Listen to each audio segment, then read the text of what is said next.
సామెతలు 16వ అధ్యాయం 25వ వచనం. ఒకని మార్గము వాని దృష్టికి యథార్థముగా కనబడిద్ది. మనం అంత ముందు కూడా ధ్యానించుకున్నాం కదా. ఇది ఏంటంట, ఎవరి మార్గం వాళ్ళకి యథార్థంగా కనబడిద్ది అన్నమాట. ప్రతి ఒక్కటి కూడా వాక్యానుసారంగా మనకి నడుచుకుంటున్నామా లేదా మనం ఎనీ టైం ఏం చేయాలి, చెక్ చేసుకుంటా ఉండాలన్నమాట. వాక్యానుసారం కాకుండా మన ఆలోచన బట్టి మనం చూసుకున్నాం అనుకోండి, ఎవరి మార్గం వాళ్ళకి ఎలా కనపడిద్ది అంట, యథార్థంగానే కనపడిద్ది. There is a way that appears to be right అంటున్నారు. తర్వాత ఏమనుందమ్మా, అయినను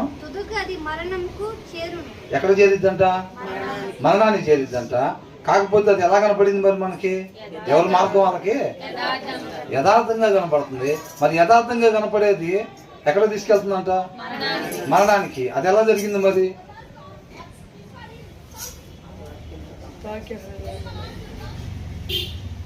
యథార్థంగా కనపడింది మరణానికి ఎలా తీసుకెళ్తుంది?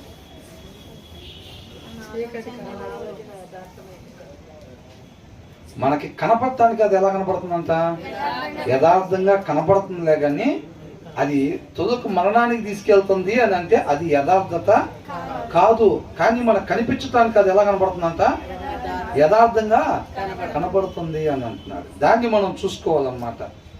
100% నాకు ఎందుకు ఇదే కరెక్ట్ అనిపిస్తుంది, నీకు అనిపించటం నాకు అనిపించటం కాదంట.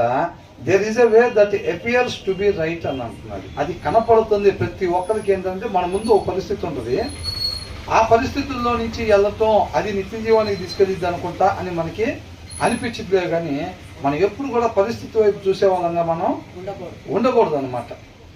మనం ఏంటంటే వాక్యాన్ని అనుసరించటమే మన జీవిత విధానం కావాలి. ఈ పరిస్థితుల్లో వాక్యమైన దేవుడు ఎలా ఉండమని చెప్తున్నాడు అనేది ప్రతిదీ కూడా మనం చూసుకో. ప్రతి క్షణం వాక్యం ఏం చెప్తా ఉంది, ఈ విషయం గురించి వాక్యం ఏం చెప్తుంది.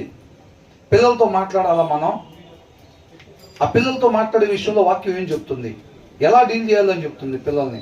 లేదు భార్య భర్తలు ఇద్దరు మాట్లాడుకుంటున్నారా, ఎలాగా ఉండాలని చెప్తుంది భార్యతో, అవునా? లేదు బయట ఎక్కడన్నా ఒక ఫెలోషిప్ లేకపోతే ఒక సహోదరుడి దగ్గర మనం ఉన్నాం అనుకోండి, ఎలా ఉండాలని చెప్పి వాక్యం చెప్తా ఉంది. ప్రతి క్షణం కూడా మనకు ఒక అలవాటు ఏమైపోవాలంటే ప్రతి క్షణం కూడా దీని గురించి వాక్యం ఏం చెప్తుంది. నేను ఇప్పుడు పనికి వెళ్ళాను, ఒక ఆఫీస్కి పని చేయడానికి వెళ్ళా. పొద్దున్నే 9ంటికో 10ంటికో వెళ్ళా. 10ంటికి నేను అక్కడికి వెళ్ళిన తర్వాత నాకు ఖచ్చితంగా గుర్తు రావాల్సింది ఏంటి, కొంతమందికి చక్కగా భోజనం దగ్గర కూర్చోకుని ఆటోమేటిక్గా కళ్ళు మూసుకుంటారు.